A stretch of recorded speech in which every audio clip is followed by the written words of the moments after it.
Okay students, तो कैसे हैं आप सब। आई होप आप सब अच्छे होंगे और अपनी पढ़ाई पे ध्यान दे रहे होंगे। ठीक है, चलिए हम आज का अपना टॉपिक शुरू करते हैं। हमारा जो है कौन सा चैप्टर चल रहा है। हमारा चैप्टर चल रहा है जो कि क्लास 7th का है, वो है एलजेब्रिक एक्सप्रेशन। राइट, हमारा एलजेब्रिक एक्सप्रेशन का चैप्टर चल रहा है और उसका आज पार्ट 4 है। पार्ट 4, ठीक है। तो अभी तक के जो जितने भी पार्ट्स हैं उसके अंदर हमने अलजेब्रिक एक्सप्रेशंस के बारे में बात करी, और हमने अलजेब्रिक एक्सप्रेशंस के अंदर किसकी बात करी, टर्म्स की बात करी। टर्म्स के बाद बात करी हमने कॉफिशिएंट की। कॉफिशिएंट टर्म्स के बाद बात करी हमने पहले फैक्टर की, और फैक्टर के बाद बात करी हमने टर्म्स की। सॉरी सॉरी सॉरी, एक सेकेंड। टर्म्स के बाद बात करी सबसे पहले हमने फैक्टर्स की, और फैक्टर्स के बाद बात करी हमने कॉफिशिएंट की। राइट, हमने इन तीन चीजों के बारे में बात करी थी। फिर हमने देखा था कि मोनोमियल, बाइनोमियल, ट्राइनोमियल और पॉलिनोमियल क्या होता है, और हमने उसके अंदर लाइक और अनलाइक टर्म्स पढ़ी हैं। ठीक है, तो इतना कुछ हम अपने इस चैप्टर में कवर कर चुके हैं, और जो कि लास्ट वीडियोस में डाला हुआ है, आप लोग अच्छे से उसे देख लीजिएगा, और उसका जो लिंक है वो मैं डिस्क्रिप्शन में डाल दूंगी। ठीक है, आज का जो अब हमारा टॉपिक है नेक्स्ट, वो बेसिकली है आपका, just second, addition and subtraction of algebraic expressions.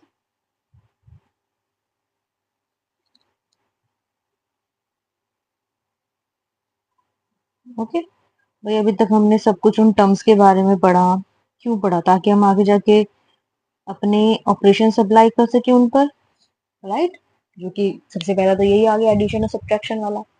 अच्छा, अब ये क्यों जरूरत है? देखो, कभी अभी इस चैप्टर में तो तुम्हारे स्टेटमेंट वाले क्वेश्चंस नहीं है, लेकिन जब तुम आगे पढ़ोगे ना अपने हायर क्लासेस में, तो तुम्हारे स्टेटमेंट वाले क्वेश्चंस आएंगे, जिसके अंदर हम अपना वेरिएबल लेते हैं और उनकी वैल्यूज फाइंड करते हैं। ठीक है, तो वहां पर क्या होगा कि जब तुम्हारे एक्सप्रेशंस गिवन होंगे तो उनको ऐड करना होगा।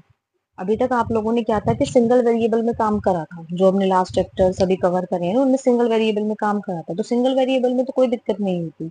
लेकिन आगे जाके वेरिएबल्स भी बढ़ेंगे और वेरिएबल्स की पावर भी बढ़ेगी, तो उस केस के लिए अब हम लोगों को अपने अलजेब्रिक एक्सप्रेशन के अंदर एडिशन और सब्ट्रैक्शन को पढ़ना है। ठीक है, अब आज की जो वीडियो है इसके अंदर सिर्फ एडिशन के बारे में बात करेंगे। ठीक है, सब्ट्रैक्शन मैं आज की वीडियो में नहीं करवाऊंगी, पहले मैं एडिशन के बारे में बताऊंगी वो चीज कैसे काम करते हैं, और उसके बाद उसके कुछ क्वेश्चन है जो मैंने लिखे हैं, उनको हम सॉल्व करके देखेंगे कि वो कैसे सॉल्व होंगे। ठीक है जी। अच्छा, सबसे पहले देखो, एडिशन के बारे में तुम क्या जानते हो? एडिशन मतलब कुछ चीज सम करना, जोड़ना, किसी चीज में कुछ बढ़ जाना। जैसे कि मान लीजिए 2 + 3 क्या है 5, 10 + 5 क्या है 15। यही तो एडिशन होता है अगर सिंपल टर्म की बात करें तो। ठीक है ना, तो इसलिए अब हम अलजेब्रा के अंदर बात करते हैं। देखो, चलिए हम एडिशन की बात कर रहे थे, तो देखो सबसे पहले हम अलजेब्रिक एक्सप्रेशन के अंदर हमारी सबसे छोटी जो एक्सप्रेशन है वो कौन सा होता है? तो आप कहोगे सबसे छोटा एक्सप्रेशन होता है मोनोमियल का। सबसे छोटा एक्सप्रेशन कौन सा होता है? मोनोमियल का एक्सप्रेशन होता है। राइट, क्यों क्यों सबसे छोटा होता है? क्योंकि इस वाले एक्सप्रेशन में सिर्फ एक टर्म होती है। इस वाले एक्सप्रेशन में सिर्फ एक टर्म होती है। ठीक है, तो हम अपना एडिशन का जो एग्जाम्पल है वो इसी टर्म से लेंगे। सबसे पहले हम एक ऐसी टर्म लेंगे जो कि मोनोमियल होगी। अच्छा, अब एग्जाम्पल क्या कहता है? वो ये कहता है कि जस्ट मेरा एग्जाम्पल एग्जाम्पल बोलता है कि 3x एंड 4x, ये दो मोनोमियल टर्म्स हैं। ठीक है, अलग अलग है, ऑफ कोर्स एक साथ नहीं है, ये दोनों टर्म्स हैं। इनको आप ऐड कीजिए, इनको आप ऐड कीजिए। तो ऐड कैसे करेंगे? देखो, अगर तुम एक बार ध्यान से सुनो मेरी, हमने जब अपने एक्सप्रेशंस बनाए थे तो हम इसको क्या बोलते हैं? हम इसको क्या बोल रहे थे? हम इसको बोल रहे थे कि हमने 3 को x के साथ मल्टीप्लाई कर दिया, जिसने हमें 3x दिया। यही तो बोल रहे थे। अच्छा, सबसे पहले अब ये देखो x क्या है, तो आप कहोगे x एक वेरिएबल है। x एक वेरिएबल है। हम इस वेरिएबल के साथ क्या कर रहे हैं, यानी कि हम इसे यूज कैसे कर रहे हैं? तो आप कहोगे हम इस वेरिएबल के अंदर एक नंबर पर पुट कर रहे हैं, एक वैल्यू पुट पुट करेंगे, जिसके लिए ये वेरिएबल यूज किया गया है। अच्छा, अब वो वैल्यू किस तरह की पुट करो, तो आप कहोगे कि हम इसके अंदर एक नंबर पुट कर रहे हैं। भाई आप ये तो करते हो ना, x is equals to 2, x is equals to 3, 4, 5, 6, 7, ये चीज तो यूज करते हो कि हाँ। तो जब एक नंबर पुट कर रहे हो तो ये x भी क्या हुआ, ये x भी एक नंबर हुआ, राइट, x भी एक नंबर हुआ। अच्छा, x भी एक नंबर हो गया। अच्छा, अब एक एग्जांपल देखो, तो आप कभी अगर 6 मल्टीप्लाई 4 करो, ठीक, 6 मल्टीप्लाई 4 करो, 6 क्या है, आप कहोगे ये एक नंबर है। 4 क्या है, तो आप कहोगे ये भी एक नंबर है ना। अगर मैं इसको मल्टीप्लाई करूं तो ये 24 आया है, तो आंसर भी क्या आ रहा है, तो आंसर भी एक नंबर आ रहा है। ठीक है ना, ये चीज है ना। अब इसको ले आओ तुम यहाँ पे, 3x है, इसको क्या बोला हमने कि 3 इंटू एक्स है। हमें पता है 3 एक नंबर है, x भी एक नंबर है, हमने अभी बताया है। तो जब हम एक नंबर को एक नंबर से मल्टीप्लाई करेंगे तो जो आंसर आया है वो भी तो एक नंबर ही होगा, राइट। कि जब हम एक नंबर को एक नंबर के संग मल्टीप्लाई करेंगे तो आंसर जो आएगा वो भी तो एक नंबर होगा। जैसे यहाँ पे हुआ कि एक नंबर को हमने एक नंबर के साथ मल्टीप्लाई किया तो आंसर भी एक नंबर हुआ। ठीक है, तो ये कह सकते हैं बात कि हमने एक नंबर को एक नंबर के साथ मल्टीप्लाई किया तो आंसर भी क्या हो रहा है, नंबर आ रहा है। ठीक है जी, तो उसी तरह अब ध्यान रखो, जब 3x भी एक नंबर है, इसका मतलब 4x भी एक नंबर हुआ, 4x भी एक नंबर हुआ। तो क्या हम नंबर को नंबर से ऐड कर सकते हैं, क्या हम एक नंबर को नंबर से ऐड कर सकते हैं, तो आप बोलोगे हाँ हम एक नंबर को नंबर के साथ ऐड कर सकते हैं।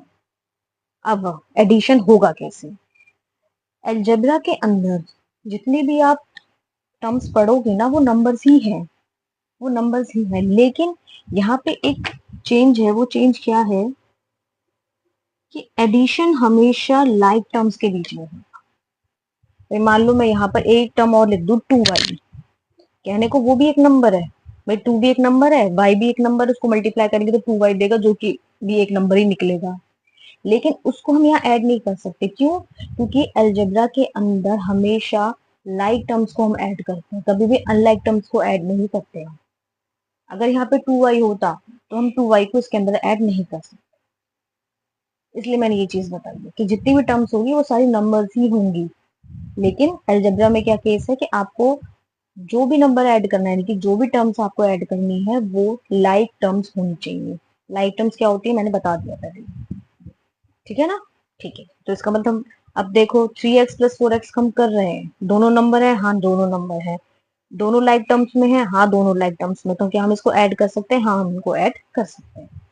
ठीक है, चलिए अब हम इसको आगे ऐड करते हैं। अब करना क्या है, देखो आपने डिस्ट्रीब्यूटिव लॉ पढ़ा होगा, जो कि पढ़ाया हुआ है मैंने, डिस्ट्रीब्यूटिव लॉ कैसा है, ऐसा है कि अगर a प्लस बी और बाहर मल्टीप्लाई में c है, तो इसको हम a multiply c plus b multiply c लिख सकते हैं। ये चीज पढ़ी है ना हमने, ठीक है। डिस्ट्रीब्यूटिव लॉ ऐसे ही काम करता है आपका डिस्ट्रीब्यूटिव लॉ। ठीक है जी, अच्छा तुम इस पे आ जाओ। अगर मैं इसको ओपन करके लिखूं, वहीं पे ले आओ। अच्छा, हाँ एक बात और, भाई ये और ये आपस में इक्वल है। अगर मैं a plus plus b multiply c को a multiply c plus b multiply c भी लिख सकती हूँ, हाँ। और a multiply c plus b plus multiply c को a plus b multiply c भी लिख सकती हूँ, यानी कि इसको इस तरह भी लिख सकती हूँ या इसको इस तरह भी लिख सकती हूँ। दोनों एक ही बात है क्योंकि आपस में इक्वल है। तो यहाँ पे देखो, अगर यहाँ पे मैं डिस्ट्रीब्यूटिव लॉ अप्लाई करूँ तो ये कैसे बनेगा, ये ऐसे तो बनेगा कि 3 plus 4 multiply x is equals to 3 multiply x plus 4 multiply x. यही तो है, यही चीज तो है कि इसको इस तरह भी लिख सकते हैं और इसको इस तरह भी लिख सकते हैं। तो यहाँ पर आ जाओ, 3 मल्टीप्लाई एक्स करा मैंने प्लस 4 मल्टीप्लाई एक्स करा मैंने। ठीक है, ये बात हो गई। अब हमने क्या कहा कि हम इसको इस तरह भी लिख सकते हैं, 3 प्लस 4 मल्टीप्लाई एक्स लिख सकते हैं। डिस्ट्रीब्यूटिव लॉ हाँ जी है। नहीं तो अगर तुम्हें अभी इस चीज में थोड़ा कंफ्यूजन होगी कैसे हो गया, तो ध्यान रखना, जब भी टर्म्स दी हो उनको ऐसे मल्टीप्लाई में लिख लो। ठीक है, आपने इनको ऐसे मल्टीप्लीकेशन में लिखा, फिर क्या करा कि आपने देखा दोनों में x कॉमन है, x कॉमन है, तो x वाले पोर्शन को बाहर निकाल लिया, दोनों में से x वाले पोर्शन को बाहर निकाल लिया। अच्छा x कैसा कॉमन है, मल्टीप्लीकेशन में कॉमन है, तो मल्टीप्लाई को भी बाहर निकाल लिया। ठीक है, यहाँ से ये कॉमन निकाल लिया, यहाँ से ये बाहर निकाल लिया, तो अंदर क्या बच गया, अंदर 3 + 4 बच गया। ठीक है, तो आप लोग इस तरह से भी कर सकते हो कि अंदर 3 + 4 बच गया। ठीक है जी, अगर डिस्ट्रीब्यूटिव लॉ से नहीं समझ में आता तो आप इसको इस चीज से भी काम कर सकते हैं। हो गया काम। क्या करना है कि ऐसे मल्टीप्लीकेशन में लिख लिया दोनों को, लाइक टर्म्स को। फिर क्या करा कि हमने देखा कि दोनों के पास मल्टीप्लाई एक्स है, दोनों के पास मल्टीप्लाई एक्स है, तो मैंने मल्टीप्लाई एक्स को बाहर निकाल लिया कि तुम दोनों एक कॉमन होके बाहर आ जाओ। ठीक है, फिर उसके बाद क्या हुआ कि उसके बाद देखा कि अंदर ब्रैकेट में क्या क्या बच गया, एक तो 3 बच गया, प्लस बच गया और 4 बच गया, उसको हमने ब्रैकेट के अंदर एज इट इज लिख दिया। ठीक है जी, और यहाँ पे क्या आ गया, 3 + 4 क्या होता है, 7 मल्टीप्लाई एक्स, क्योंकि हम पहले ब्रैकेट को सॉल्व करते हैं, और 7x। ठीक है, तो इसका मतलब 3x + 4x = 7x आए। ये तो हो गया एक एग्जाम्पल। अब एक और एग्जाम्पल ले लेते हैं। एक एग्जाम्पल क्या है कि add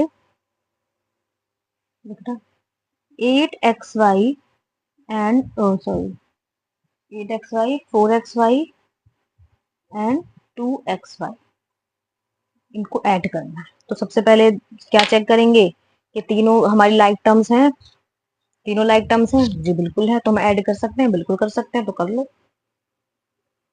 8x + y + 4x + y + 2xy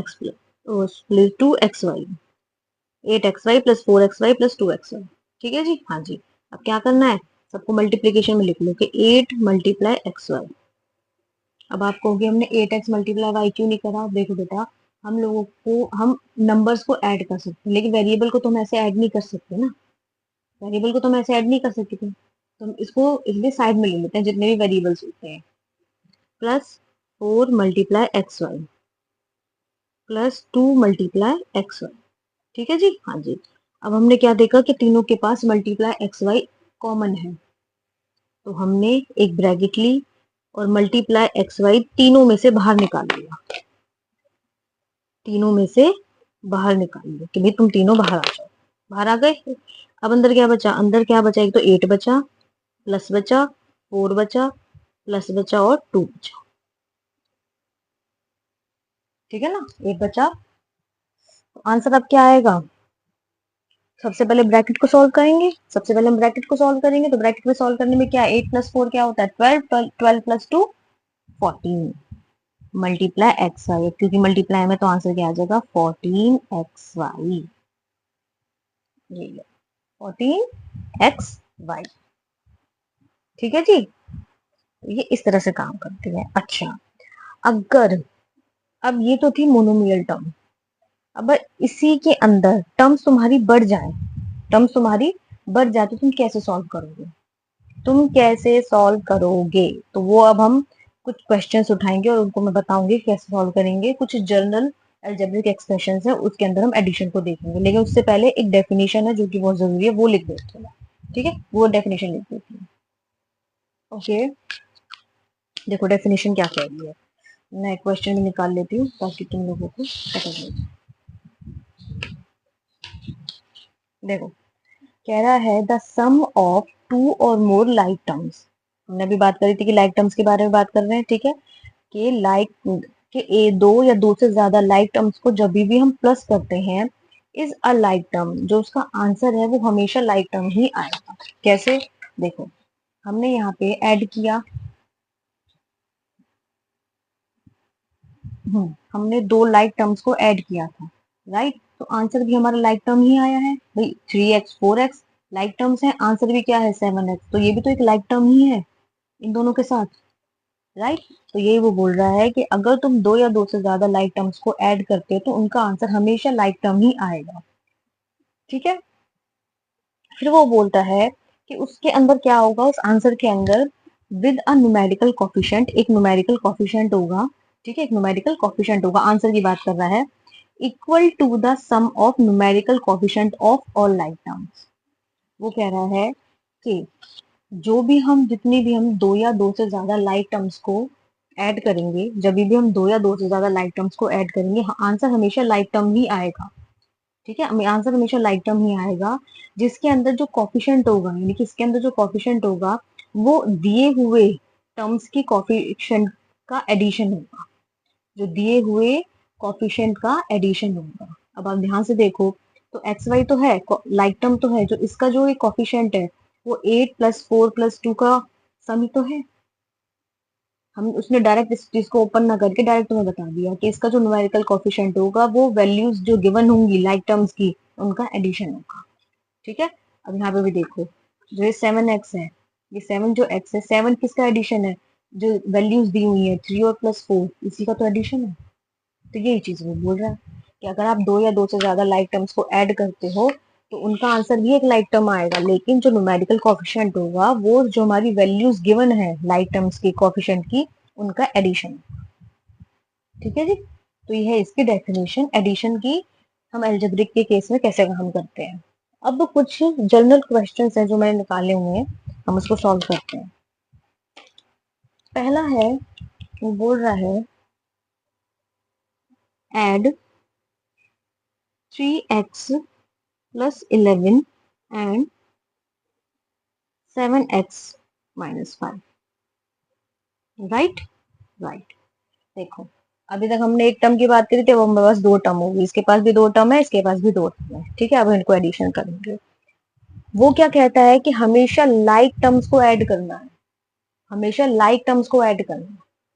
तो तुम ले आओ, तुम क्वेश्चंस को ही लिख लो पहले क्या होता है। देखो उसने बोला 3x + 11 + 7x - 5, क्योंकि साइन को तुम साथ लेके चलेंगे ना। हाँ, अच्छा अब ये देखो जो 3x है वो एक लाइक टर्म है और 7x भी एक लाइक टर्म है आपस में, मतलब ये दोनों लाइक टर्म्स हैं दोनों। जो 11 और जो 5 है ये भी लाइक टर्म है। हाँ, इसलिए कह रही हूँ लाइक टर्म्स का चैप्टर देख लेना क्या है। 3x और 7x एक लाइक टर्म है और 11 और 5 भी आपस में लाइक टर्म्स हैं। ठीक है जी, हाँ है। तो क्या करो, लाइक टर्म्स को एक साथ ले आओ, जितने भी लाइक टर्म्स हैं उनको साथ में ले लो विद साइन, साइन नहीं छोड़ना। तो क्या करते हैं हम यहाँ पे 3x + 7x को ले आए साथ में। अब 7x यहाँ से आगे इसको तुम लिखेंगे नहीं, अब उसके बाद जो आगे नंबर्स दे रखे उनको लिखते चले जाओ।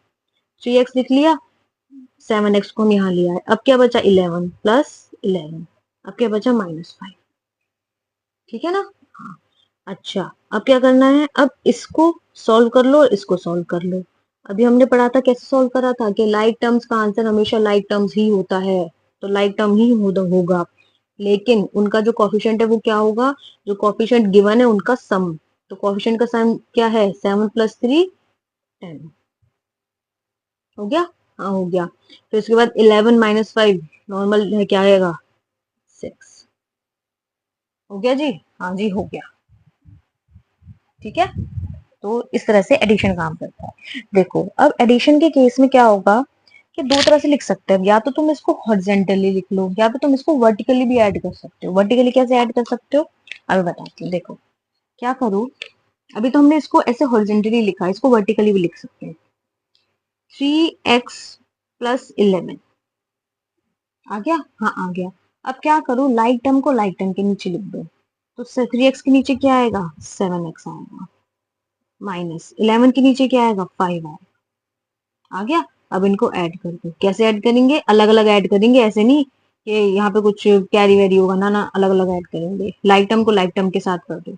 ये क्या हो गया 10x, और 11 में से 5 गए 6, 6 प्लस वाला साइन बढ़ा है तो प्लस आया। देखा, ये वाला और ये वाला आंसर सेम। एक्स तो एज इट इज आ गया, 7 + 3 क्या हुआ 10, 11 में से 5 गए 6, क्योंकि 5 माइनस का है, ये दोनों प्लस के हैं तो इसको हम प्लस करेंगे। ठीक है जी, तो ये ऐसे काम करता है। तो तुम इसको हॉरिजेंटल भी लिख सकते हो और तुम इसको ऐसे वर्टिकली भी लिख सकते हो, तुम्हारे ऊपर है कि तुम्हें क्वेश्चन कैसे सॉल्व करना है। ठीक है जी, ओके। अब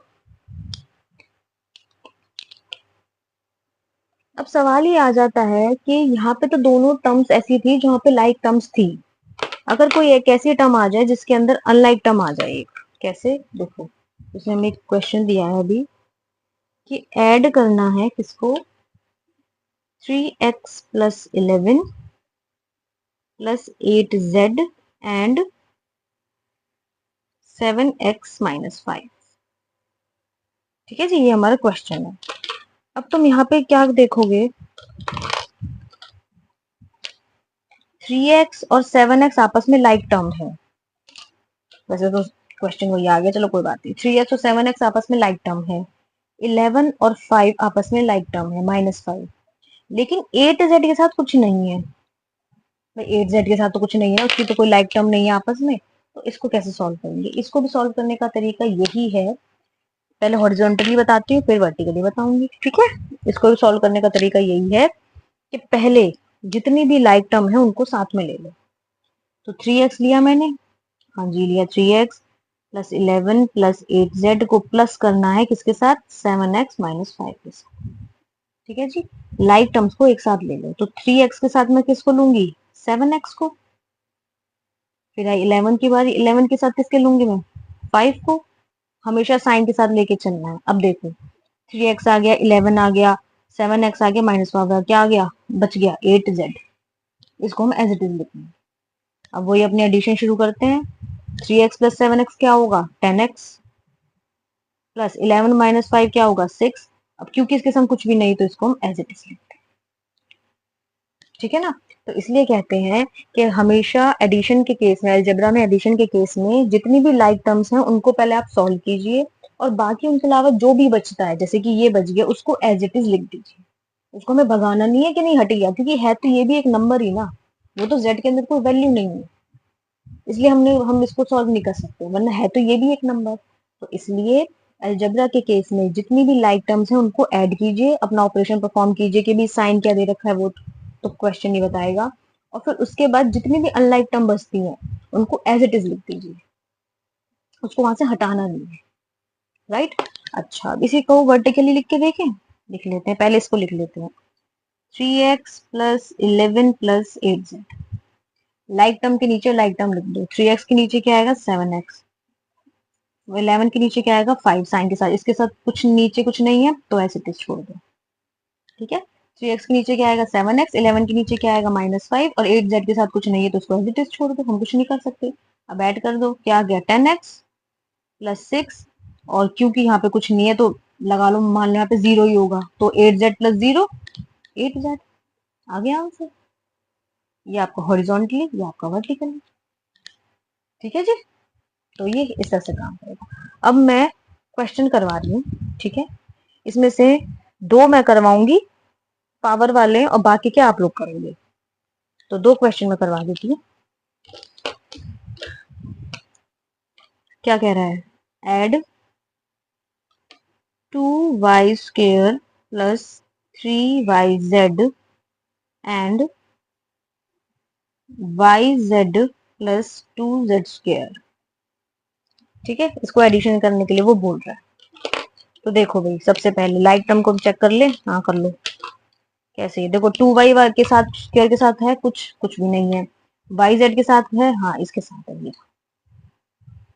हमें एक लाइक टर्म मिल गया बस।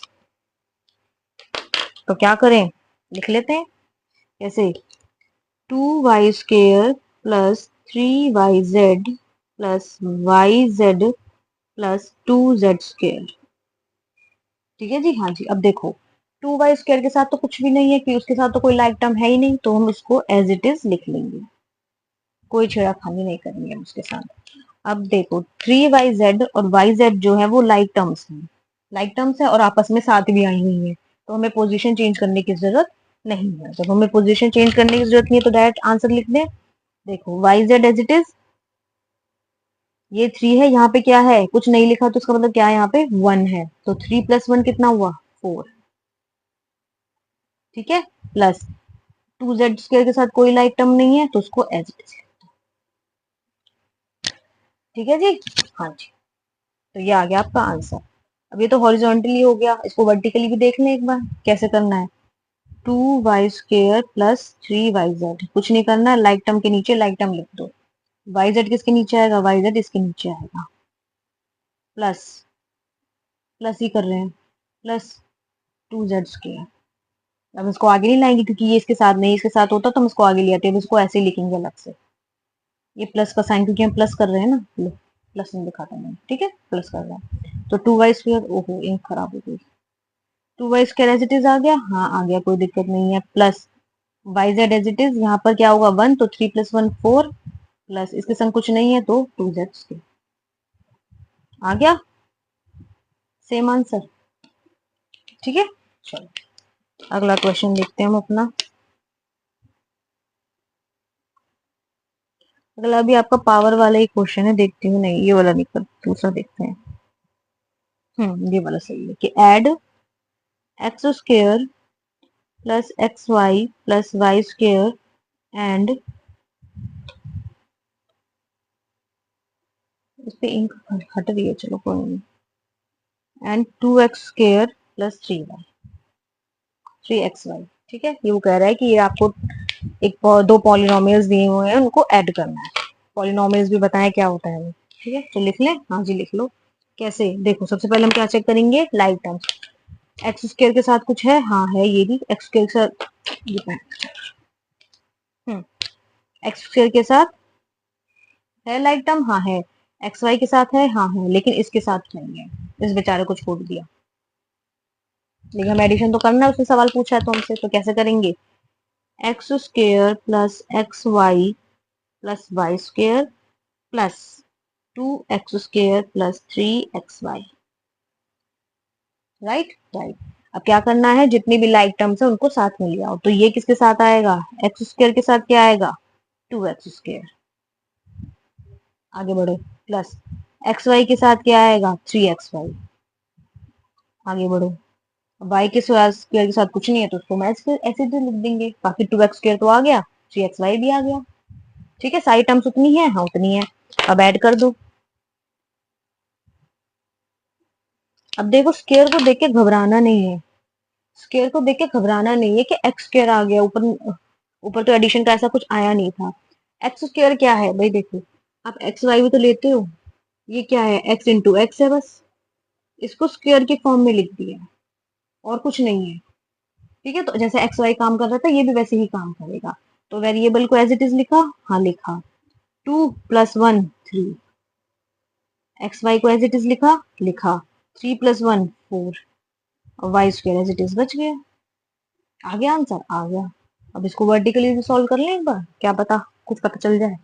तो सबसे पहले फर्स्ट टर्म लिखेंगे हमारी, सॉरी फर्स्ट पॉलिनोमियल लिखेंगे, लिखा, हाँ लिखा। अब क्या करना है, लाइक टर्म के नीचे लाइक टर्म लिख दो, तो एक्स के साथ कौन सी लाइक टर्म है, 2x², एक्स वाई के संग कौन सी लाइक टर्म है, 3xy, और इस बेचारे के संग कुछ नहीं है तो इसको हमने से छोड़ दिया। अभी आप तो आप इसको यहाँ पे 0 लिख लो या फिर इसको एज इट इज छोड़ दो, आपकी मर्जी है।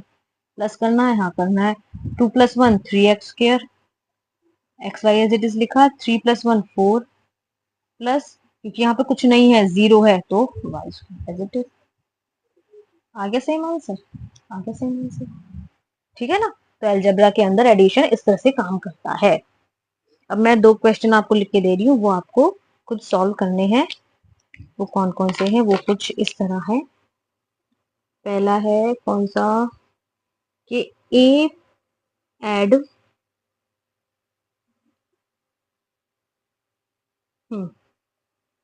ए plus b and b + 3, okay.